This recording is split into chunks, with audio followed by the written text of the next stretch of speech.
अयोध्येतल्या श्रीराम मंदिर प्राणप्रतिष्ठा सोहळ्याचं निमंत्रण मुख्यमंत्री एकनाथ शिंदे यांना देण्यात आलंय।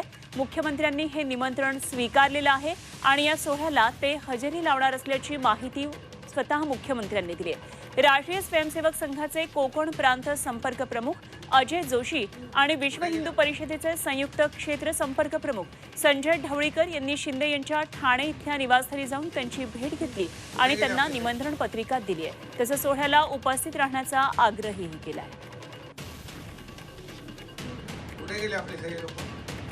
तर मुख्यमंत्री या सोहळ्यासाठी अयोध्येला जाणार आहेत। त्यांनी हे निमंत्रण स्वीकारलेलं आहे। स्वतः मुख्यमंत्र्यांनी ही माहिती दिलेली आहे। हा सोहळा राज्यातही साजरा करा असं मुख्यमंत्र्यांनी आवाहन केलेलं आहे।